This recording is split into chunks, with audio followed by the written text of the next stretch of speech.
So let me tell you a little bit about how the responsibility process works to build this responsibility thinking, to take responsibility for your mind. It's pretty simple and straightforward. So hopefully you have printed one of these.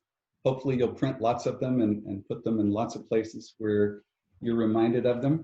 If you're unfamiliar with this, I'll just very quickly tell you that every time something goes wrong, right, every time we have the least little bit of frustration, annoyance, anxiety, stress, embarrassment, anytime anything goes wrong, our minds go here.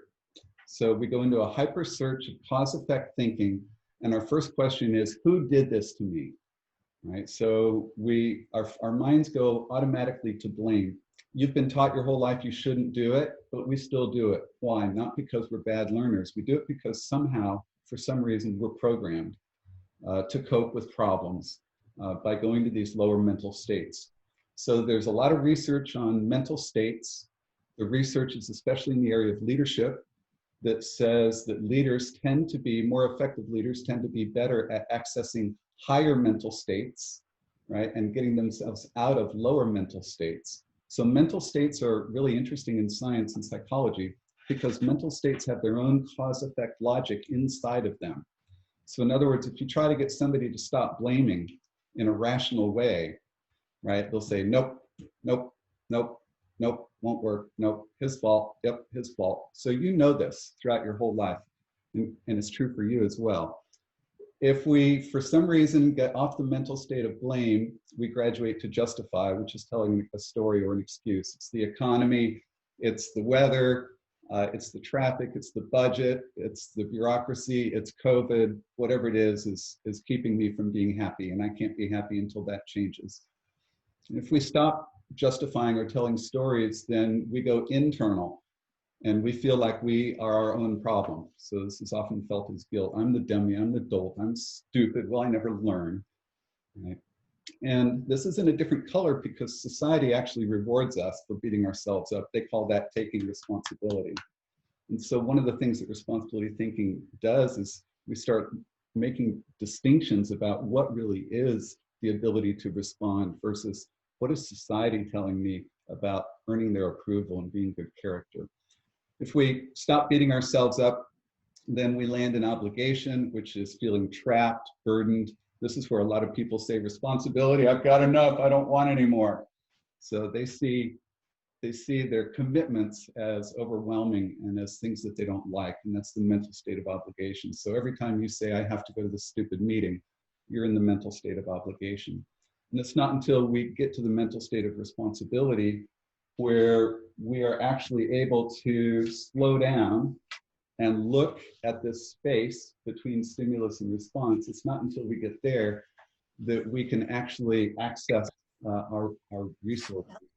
So the fun thing is there's nothing that we can do about this. This is true for you, it's true for everybody. It's never going to change. It's the way we're designed. And so instead, it's responsibility thinking is the game of catching ourselves here and getting ourselves here as rapidly as possible. And so I don't have any fewer problems than you do, but I have 30 years of practicing getting from here to here. And I have 30 years of making new choices in the direction of things that access my unique genius and my unique inspirations so that I have a more joyful life. And I can help you do that in 140 days, right? 20 weeks of immersion. The way we do it is we develop 3 parts of your mind. So the 3 keys to responsibility are keys to leadership and self-leadership, and they're the keys to accessing the responsibility process, and they're the keys to unlocking it and learning how to move from blame to responsibility in short order. And they're each powers of the mind that you're born with, but society has not developed them in you unless you've gotten into some leadership development program, personal growth program, or spiritual growth program. And this is your powers of intention, your power of free will, your power of knowing what you want and choosing, and knowing that you can choose, and knowing that you can want. Your power of awareness, mindfulness, presence, consciousness, being able to make distinctions, recognizing gaps, being able to discern truth from falsehood, etc. And confront. Confront means the ability to face. So confront means the ability to look in the mirror and face ourselves and face our own anxiety, to step into our anxiety instead of try and run away from it. So what we do is we develop these powers of intention, awareness, and confront and use them together.